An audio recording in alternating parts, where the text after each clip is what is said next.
and welcome to Center Circle. I am Jermaine Brown.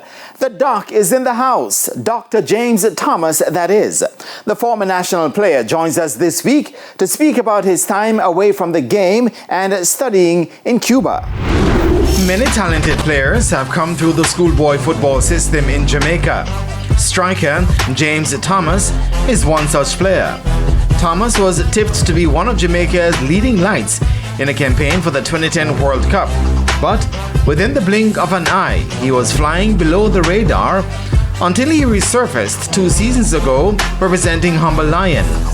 But he isn't quite the same player he once was.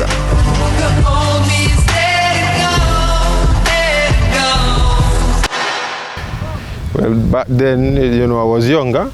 Now I have more age and I was out of the game for about roughly 13 years. And then I'm back now, so I have to put in the work and try to shave down and look back in shape again. A decision made by Thomas's father, James Thomas Sr., tilted the scale in favor of education ahead of football.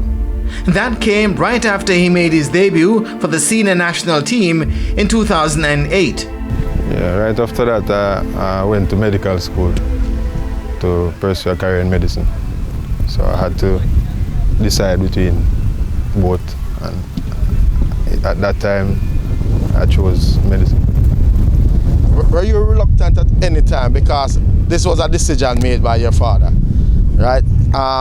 For you to continue with your education instead of pursuing football? Well, from ever since I was small growing up, that is my mentor, Everything that he says, I always do it because it always comes true. So I believed in him and decided to take his choice. I had thought it, but as I said, the mentor spoke, so I didn't question it. I just act on it and did what I had to. And then you made a debut in 2008 for Jamaica against Trinidad. And in that time, what was it like? Because that was the year building up to the 2010 World Cup. Right. Was it in your head anywhere that I need to be at World Cup? Yeah, I wanted to be at the World Cup. I wanted to be at the World Cup. I knew I was going to go to school, but I didn't know that it was right after that game. Actually, right after that game, I went to Cuba. So you didn't know it was after the game. So when your dad told you that it was right after that game, and what was the feeling? I was a bit disappointed, surprised, but as I said, all his decision was always right, so I didn't double think on it, I just went on. And what did Rene Simoy say at that time too? He did want me to go. He always said to me that, you have a big future in football. You should come back to Brazil with me. And I had to choose, so I just chose my dad. And going back to Brazil with him also was something big, because he had a contract on the table in Brazil. Right.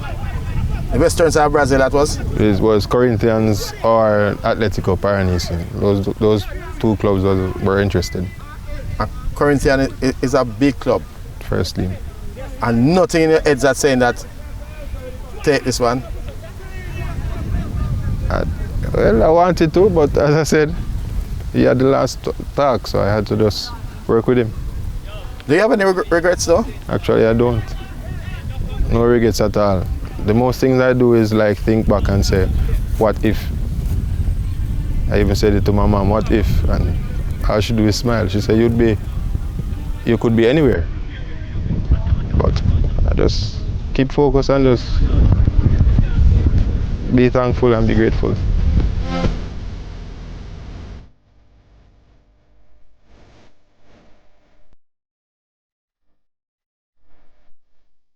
Your father, he was a man who was big on education, and I can understand why he would have said to you to go to school instead of pursuing football. Is that something that you would have done for your child?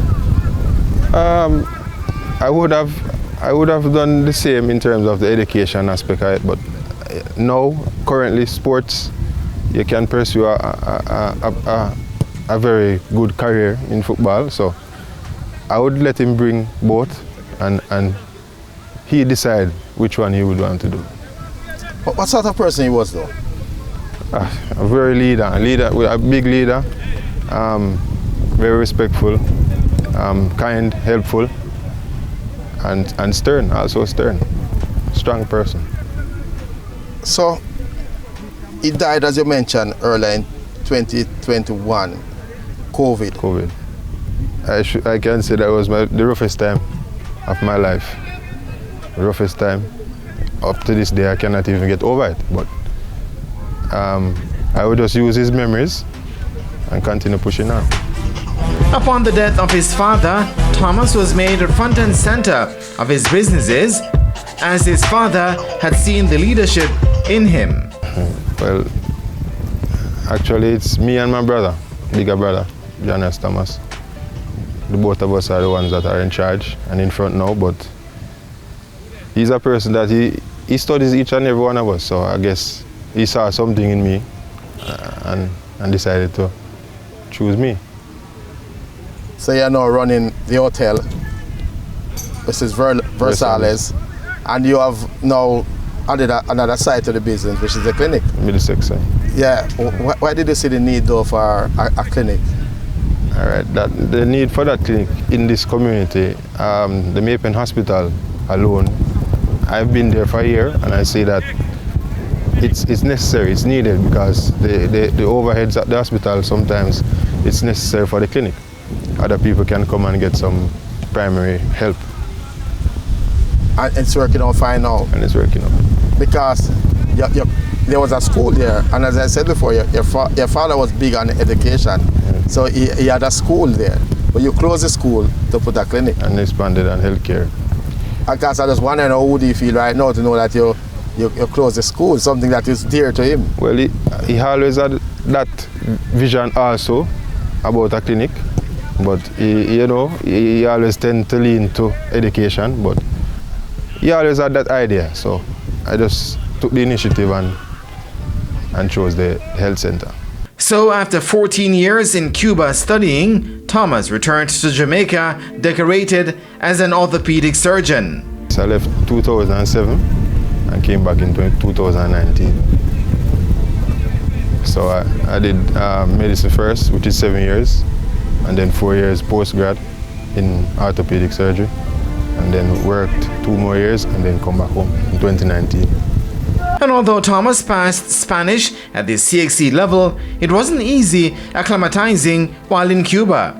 Not much of a problem, but the high school Spanish is not the same as the local Spanish that is spoken there in Cuba. So you needed like a 6 months to a year to adapt to the language. But high school Spanish also helps you. It's a starting point. And it was just the language, but the culture. How did you adapt in Cuba? What was life like in Cuba? Well, it's different. It was a difficult challenge, but I had to stand up to it and pursue. The first year was very difficult. The language barrier, the difference, the food, the culture. But you just had to face it and get over it. Because we heard a lot of stories about hard times in Cuba and all of that, but you spent 14 years in Cuba. It wasn't that hard then. It was light, water, a whole heap of different difficulties, but as I said, I had to be strong, resilient, and go through. Tell us some stories about light water. All right, water was like an hour a day, and the lights like every 12 hours. No internet, of course, so communication back home was close to none. And how you managed to be away from family without being able to communicate on a regular basis? I had to come and visit me like every 2 months. Very difficult. But you still managed to do 14 years? Still. So back in Jamaica, what's practice like? Actually, when I came back, I just did 1 year internship, and my dad got sick and passed away, so I had to assume all his other jobs that he had. So I didn't continue into the system per se, but I actually have a clinic there running on its own with some other doctors, but I'm not currently practicing.